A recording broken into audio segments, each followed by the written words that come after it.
And now, it's time for another Dice Tower review with Tom Vasel. Hey folks, I'm Tom Vasel, and today I'm taking a look at KeyForge Call of the Archons. Now, I've already done a review of sorts, or first impressions of KeyForge, but now that I've been able to get this entire starting deck type thing, this comes with 4 decks in it, and been able to play with many different decks. I think I played with maybe 16 different decks at this point in time. I feel like I can give a full review of KeyForge and what I think of it. KeyForge is a 2-player combat game, one person versus another person. You're each going to get a deck of cards and going at the other person, basically trying to be the first person to forge 3 keys. Your deck is unique, which means no one else in the world has your deck. Your deck comes with a unique name, Champion Lotto Harm Kingsley. It comes with a unique picture that's on every single card in this deck, and the combination of cards that you have, no one else in the world will ever get that. There is no deck building in this game.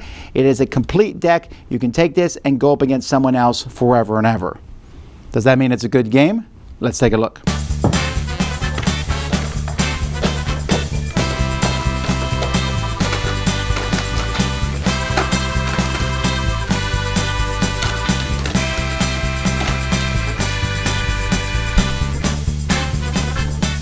So if you buy the KeyForge starter box, you're going to get 4 decks of cards. You're going to get these 2 decks for sure.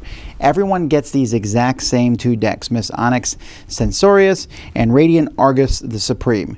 And then you're going to get 2 other random decks.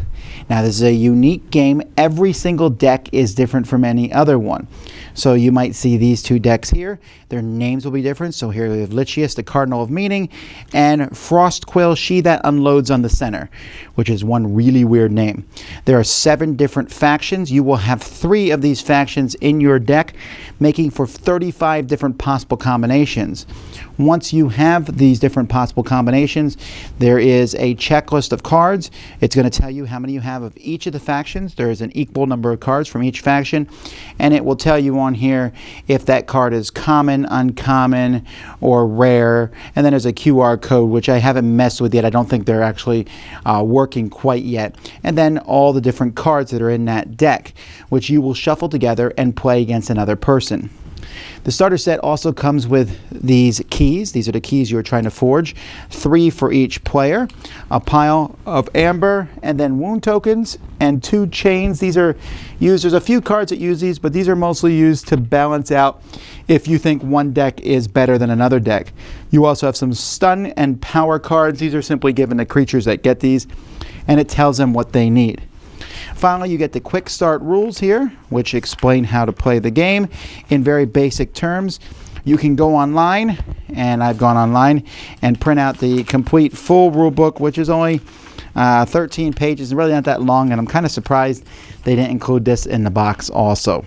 When playing a game, you'll have this card here in front of you, again, which shows the 3 different factions, Sanctum, Shadows, and Mars here. And like I said, you're going to shuffle your deck. One player will be chosen to go first. That person is going to be drawing 7 cards from their deck, and then whoever goes second will draw 6 cards from their deck. So on your turn, if you have 6 amber or more at the beginning of your turn, you may pay it to get a key. Keys will start like this. Boop. I now have a functioning key. Once you have 3 keys, you win the game. All right, but you have to have this at the beginning of your turn. You'll then look at your handful of cards, and you're going to pick one of the different factions here. So maybe I'll pick Mars. And then you can use that faction as much as you want on your turn. On turn 1, you may only do it with 1 card. After that, you can do as many cards as you want. Many times, you're going to want to play a card from your turn. There's different creatures, like, for example, this Blipip here. He has a 2 attack, which is also his health. He has no armor, and he has a special ability when he reaps. All right, so when I can just play him in front of me. There's no cost to playing people. I might also want to play this Yixil Marauder. He gets +1 power for each amber on it, and when I play him, I capture 1 amber for each friendly ready Mars creature. Well, this guy's not ready because they don't come into play ready. But I might play him, and capturing simply means I can take amber from my opponent and put it on the character where it will stay there until he's taken off the board. There's also upgrade. I can play this one. This creature gains destroyed. You may put this creature into its owner's archives. So I can put an upgrade on a creature if I want to. And then when that creature is destroyed, it will go in the archives. Archives are like a special group of cards on the table that are part of my hand, but not quite, and I can pull them into my hand. Many cards have amber on them. When you play those cards, you get the amber on those cards. So the whole goal of this game is to get this amber. Now, one of the ways to get it is by playing cards that give you amber. Another way to get amber is when you activate a faction. So let's say I activate this Mars faction. I can use creatures who are ready on the board. At the end of your turn, you ready all your creatures. I can use creatures that are ready, and I can attack other creatures with them. And when you attack, you simply will deal your damage to their hit points, and they'll deal their damage to you. Or I can reap with them. When I reap, I simply exhaust them, and I get to take an amber in front of me. And so this person, it says when they reap, the next Mars creature I play this turn enters play ready. So that's kind of cool. You can also, when you play a different faction, if you have cards in your hand that match that faction and you don't want to play them, you can simply discard them so that you can draw back up to your hand full of 6 cards. Again, you can only run one of the 3 factions per turn, and there's all sorts of different things. There's all sorts of special abilities. This person, when they fight, you can steal an amber from your opponent. And when they fight, they don't take any damage in return. Now, if someone else fights you, that's fine, but this person takes no damage if they're the ones fighting. This person, when they enter play, when you play them, they'll steal 2 amber. When they leave play, your opponent steals 2 amber. Here I can choose a friendly creature to capture 2 amber. And there's all sorts of different cards. I'm just showing you one of the decks here, all the different cards. Let's grab another deck that has a few other factions in it. Let's see here. Here's a faction that has a Sanctum, Logos, and Shadows in it. This is the Bree Stop Twain Stonekeeper. And here, when this person reaps, I can fully heal a creature. When this person reaps, they capture 1. This person, a friendly creature, captures an amber. This person, when you play them, look at that, you give you 3 amber. That's it. Virtuous Works. That's a pretty cool card. Here, you can stun each enemy creature, not in the flank. So you can put a stun here. By the way, when you play creatures, they have to go to the outside flank of different areas. And so there's all kinds of things. I can just destroy a damaged creature or play the top card of my deck. Or for me, my turn, every time I play another card, draw a card. Or this creature here, draw 2 cards and then shuffle them back in my deck. So there's all kinds of really cool cards and combinations here, but this is your complete deck. If you run out of cards, you shuffle it, you just keep going until one person manages to make all 3 keys. That person is the winner. Is it worth getting this starter set? I think so. Yes, you have those 2 decks that everyone has, but big deal.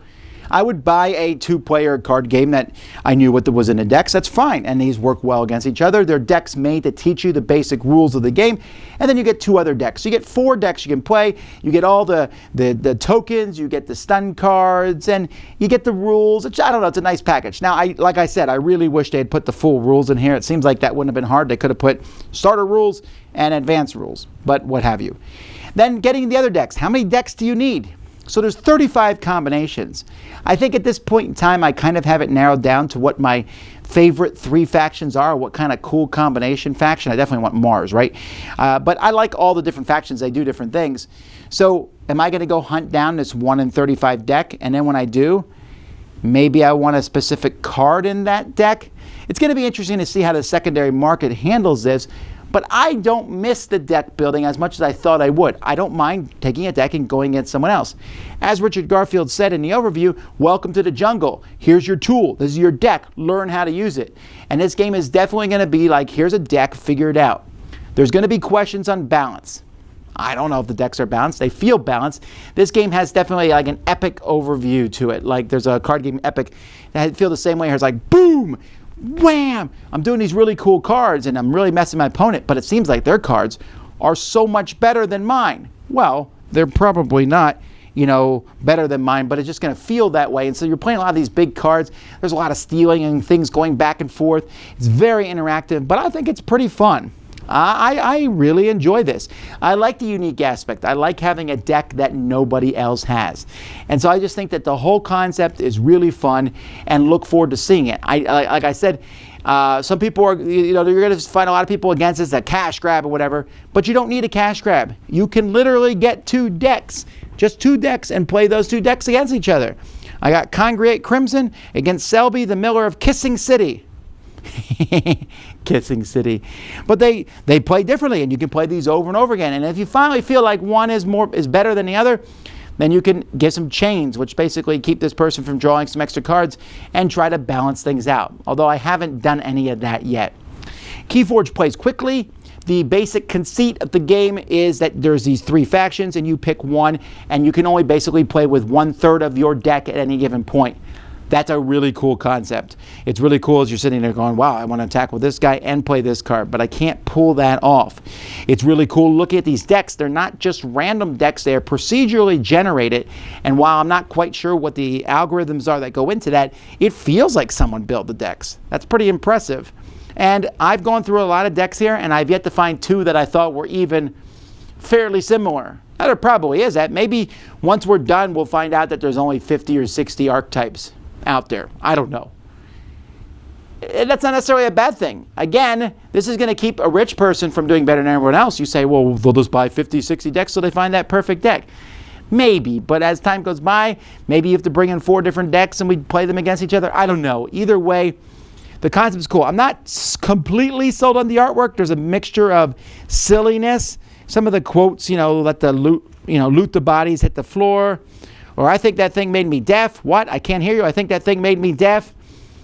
There's some kind of weird silliness. I'm not really getting a super strong theme out of this. I don't know what call of the Archons and KeyForge is. But I like the gameplay itself. So that's what it is. Do I recommend people try it out? Yeah, I do. It's fun. It's entertaining. It's a good card game. And you can get 1 deck and be on par with everyone else in the world. I like that. Dice Tower Judgment approved.